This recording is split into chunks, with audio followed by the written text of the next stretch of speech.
Amantaa haadholii asitti argamtan hundaaf hunda dura haala kanaan ija uummata baay'ee jaallan hawwii bara dheeraa booddee yeroo baay'ee karoorsinee gochuu hin dandeenye hawwii bara dheeraa booddee ijaaf ijaan isin arguu danda'uu kiyyaatti gammachuu natti dhaga'ame guddaa isin ibsuu barbaada.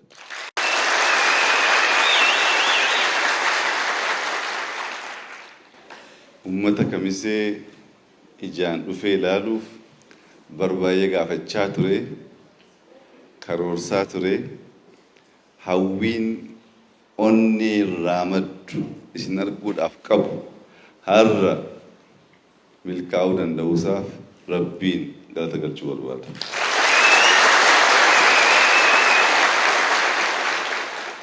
Har'aaf ergaa addaa isinii hin qabu, ergaan kiyya isin arguu hawwee ture, dheebodhee ture, isin arguu waan danda'eef gammachuu natti dhaga'ame duwwaa isin barbaada.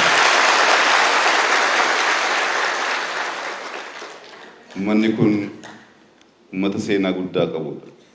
Gootummaan, jaalalaan, hojjetee buluun, ollaa nyaachisuuf, ollaaf nagaa kennuun uummata beekamudha. Ijoollummaarraa kaasnee seenaa keessan dhagayaa, eenyummaa keessan baraa guddanne haala kanaan isin arguu danda'uun keenya waan guddaa yoo ta'e illee namoonni gariin hin yaadatu ta'a.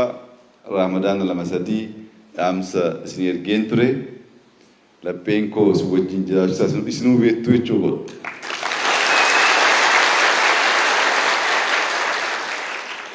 Har'a pirezidaantiin keenya obbo Araggaa Kabbada eega dhufan booddee kamisee dhufee uummata kiyya ilaaluu barbaada gaaffii jedhu kaaseefiin ture. Haala mijeessee har'a gara kanatti dhufuu akka hin danda'u waan na gargaareef Araggaa illee maqaa keessaniin kabajuu barbaada.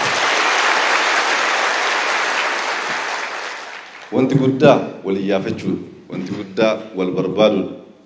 Wanti guddaa laphee walirraa fageessuu dhiisuudha. Inni kaan hin dhufa yeroo isaatti. Inni kaan nama yaaddeessu. Bakka lapheen dhiyoo jirutti misoomni, nageenyi, hawwiin garaagaraa yeroo isaa eeggatee ilma dhufa. Wanti guddaa hawwiidha, jaalala, wal arguu danda'uudha. Inni immoo har'a waan raawwateef inni kaan itti fufaa jechuun barbaada. Waa'ee misoomaaf nageenya namoonni garaagaraa bifa adda addaatiin kaasanii jiru. Uummanni kamisee, uummanni walloo akka beekutti jaalalli keessoo irraa madda, wanni irraa madda, nageenyi keessoo irraa madda. Namni keessoonsa nagaa hin qabaatin, namni keessoonsa jaalala hin qabaatin bakkee irraa bitachuu haa yaalu malee hin danda'u. Nageenya asii madda, keessaa madda. Jibbiinsi, tuffiin, ana maleen, of tuulummaan jiraannaan nageenya rakkisaa. Nageenyi isin keessaa madde kun naannoo kana guutuuf nagaa akka fiduuf akkuma aadaa keessanii, akkuma aadaa wallootti jaalala dursuun, nageenya dursuun, waliin jiraachuu dursuun, tokkummaadhaan badhaadhinatti adeemuudhaaf tattaafachuu, carraaquun aadaa keessanii ammas guyyaa guyyaan kan hin dagatamne kan isin wajjin jiraachuu qabu, kan biraallee kabarsiisuu qabdan akka ta'u dhaamsa koo dabarsaa. Kamiseen kaleessa tureera, badara rakkoo bara hin danda'amne tokkummaa keessan eeggattee jiraattaniittu. Kana booddee misoomni dhufee ijoolleen keenya hundaa ol dhaloonni borii, dhaloonni ittaan jireenya gaarii jiraachuu akka danda'aniif irra deddeebinee bitaa mirgaan isin ilaaluudhaan hin yaallaa. Waliin taanee haa hojjennu, haa jabaannu, hin yaadda'inaa. Badhaadhinni biyya kanaa hin dhufa, jijjiiramni hin dhufa. Wanti yaadne hunda Rabbii waliin inuma milkaa'a. Diinni haa yaadu malee, haa tattaafatu malee nu dhaabuu hin dandeenye. Maaliif? Rabbiin nu wajjin jira waan ta'eef.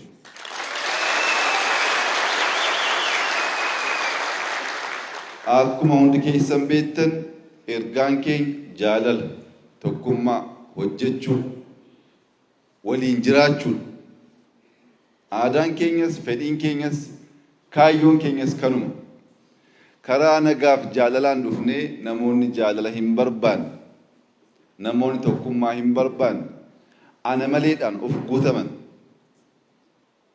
waa biraa yaaduu danda'u wanta uummata kamiseef ganama kan mirkaneessee himuu barbaadu garuu raawwachuu hin danda'anii nu dhaabuu hin danda'anii nu mooyuu hin danda'anii itti yaannee qophoofneeti kan dhufne akka diqqaa miti. Shakkiif mamii of keessaa baasaa tokkummaa keessan eeggadhaa jaalala keessan eeggadhaa jaalalli walloorraa maddu Itoophiyaa guutuuf waan ga'uuf akkaataa sanaan jabaadhaa waliin imalli keenya imala gaarii akka ta'u hawwii koo isinii ibsuu barbaada baay'ee waan gammadeef gammachuu koo fuula koorraa waan agartaniif inni kaan waaf yoo jedhee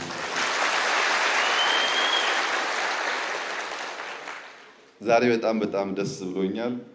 ከምሴን ለማየት በብዙ ጓጓ ነበር። የከምሴ ህዝብ በታሪኩ በፍቅሩ በባህሉ የሚታወቅ ነው።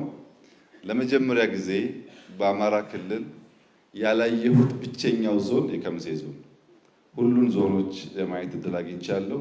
በብዙ ናፍቆት እና በብዙ ፍቅር ስላየኋችሁ ደስ ብሎኛል። የተቀረውን ጊዜ ይፍታው። ሰላም ነው።